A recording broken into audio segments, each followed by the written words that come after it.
Hey folks, Dan Frio here with your real estate news for Fed Week, we're going to call it. So I got some information for you today. One piece of information I'm for sure about. Okay, there's two I'm really not quite sure about. And there's actually two more that I'm definitely sure are not going to happen this week. What am I talking about? Well, if you're a homeowner, maybe you're a home buyer, you could even be a realtor or loan officer trying to figure out what's going on with these. I got a lot of news for you today. And this week's going to be action-packed. So my goal today is to help explain to you guys what the heck's going to happen with these this week and why. So folks, the reason why I do this, I'm actually a loan officer. I'm licensed in all 50 states, as well as Puerto Rico. My slogan here is one application, one credit pool. We're going to compare your loan to over 30 different lenders. How? I'll give you all that information. You're here for these, so let's get to it. So what am I sure about this week? Well, the thing I'm sure about is right through here. The Federal Reserve is going to be meeting, and they will be coming out with a decision. So that's the one piece of the news that I'm for sure about. There's two pieces that I'm really not sure about, and those are the economic news that the Federal Reserve monitors. So if you go over to this, here's what the Federal Reserve monitors. They monitor inflation by the PCE and other things. They monitor the jobs market. Okay, so these pieces of the puzzle are actually going to come in after the Federal Reserve meets. So how are these going to come in? I really don't know. Okay, so let's get over to what I'm talking about. This week, here's what we have coming in. We have the Federal Reserve. They're going to come out on Wednesday, and they're going to tell us exactly what they're going to do. That's one of the areas I know for sure what's going to happen, so I'll get to that in a second. So join me live on Wednesday. I'm going to go right after the Federal Reserve announces what they're going to do. They're going to go into basically a conference with the media. They're going to start answering a whole bunch of questions. I'm going to show you the instant market reactions to that. It's usually pretty wild. But we have the Federal Reserve meeting on Wednesday. Then on Thursday, we have initial jobless claims and continued jobless claims. That's giving us the read on the jobs market, basically one of the things that the Federal Reserve monitors. Then you go down through here, and then you have on Friday the PPI. That's producer inflation. How are these numbers going to come in? I really don't know. But here's one thing I can kind of tell you. I don't think the jobs market's going to fall off a cliff, but I do think producer inflation is going to tick up just a little bit, and it's my January effect. My January effect is this.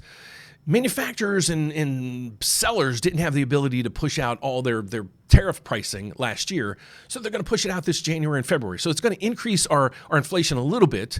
Then based on energy and the housing equivalent rents, we're going to see inflation starting to topple.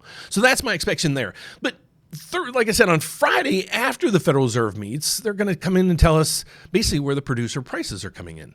So I don't know how these numbers are going to come in, but I don't think, if anything surprises us, it'll be on the producer price index section. Now, the next piece of the puzzle, what's not going to happen for sure, tariffs. The the Supreme Court, they adjourned on Friday, and now they're on a 4-week vacation.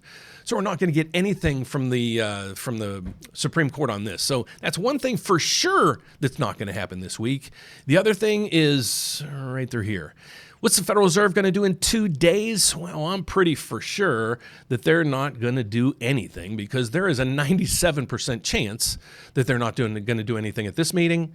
There's an 80-something% chance they're not going to do anything at the next meeting, and over a 70% chance they're not going to do anything at the meeting after that.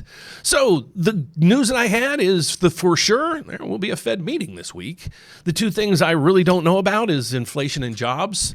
The two things I'm for sure about is we're not going to get any tariff news, and the Federal Reserve ain't going to be cutting this week. So how's the markets reacting to this? Well, we had some pretty good economic news this morning on manufacturing and things. So let's get over to see what the markets are doing. So if you're new to my channel, here's what we follow here. I follow mortgage rates. Obviously, the channel is the rate update. So here's what's going on with mortgage rates today. You might say, okay, what is that? Well, this is a mortgage bond that we follow. So if you don't have access to this, you don't really understand what I'm saying, subscribe down there so you can understand this, because if you're a homeowner, home buyer, realtor, even loan officer, you got to understand how mortgage rates work before you get into real estate. Okay, so that bond over there is the price of the bond is what's going on. How do you decipher this? If the price of the bond, what you're seeing right now, good news. If the price of the bond's going up, that means rates are coming down. So prices up, yields down. Means this one's a mortgage, so the yield on the mortgage is going down. So that's really good news to start today. Well, let's get over to the other markets to see how they're faring for today. So a lot of red on the screen, but nothing to really be that worried about. The Dow Jones is in the green. I think it hits records high every day. Same thing across the board. There's a little bit of profit taking here, and there is some major earnings coming out this week.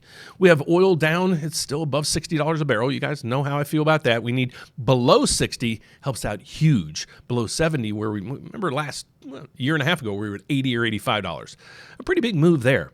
Then the 10-year Treasury, mortgage rates, and interest rates in general are coming down just a little bit right now. So if you're out there, you're trying to figure out, should you refinance? Should you buy? What should you do?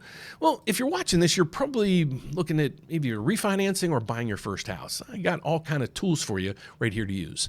So folks, my name is Dan Frio. Like I said, I'm actually a loan officer. I'm licensed in all 50 states as well as Puerto Rico. Here's what I do here. I've been doing this over 35 years. You're probably so confused on how to track rates. Okay, so I created that tool right up there. It's called RateWatch 2.1. What happens is I want you to put your mortgage information in there. Let me know what rate you'd be interested in refinancing or how much money you want to save. You can put both those in there. When they trigger, I'll call you. I'll text you. I'll email you. We don't sell the data. It'll be me reaching out. We'll go over what your new payment's going to be, what your costs are going to be, and what your break-even point's going to be. If it's under a year, it's probably golden. Well, wonder if you've already got a quote and you're like, okay, Dan, how do I do this now? Well, upload your loan estimate to us. Here's what I'm going to ask you. If we can beat the other lender on the fees and the rates, I'm hoping to win you as a client. But what do you do if you're looking to build or buy down the road? Well, subscribe. And what I'm thinking is, I don't think rates are really going to go anywhere from here. My goal or my expectations for Q1 of 2026, mortgage rates at 5.875 to 6.25. We keep testing that 6.25. So once I think inflation kind of peaks and starts to topple, that's when we're going to see rates go down just a little bit. I don't think it's going to be anything detrimental. But if you're trying to figure out, does a refinance save me money? Or what kind of payment can I have with these kind of rates if I'm looking to buy? You can do all this right through here. And if you can't find your information here, please just reach out to us. We'd love to help you. You can schedule an appointment. You can ask me a question. You can even give us a phone call. So that's it for today, folks. I will be putting a chat button up here. It'll give you all the information that you need on real estate. So it's loaded with hundreds and hundreds of different mortgage programs. So if you're an investor, plug it in, see what options you have. If a DSCR program comes up and you scratch your head wondering what it is, reach out to us. We'd love to help. But if you have any questions when it comes to mortgages, please check out that chatbot we have coming and launching today. And otherwise, please reach out to us. And hopefully now you understand a little more. If you're a homeowner, should you refinance, home buyer, realtor, loan officer, if your clients ask you what's going on, now you understand a little bit more of what's going to happen, though, this week with these and why. So thanks for watching, folks. I will be back at the closing bell today to let you guys know how this mess ends for today. Otherwise, I'll be back tomorrow at the opening bell. Thanks for watching, folks. I'll see you later today. Bye-bye.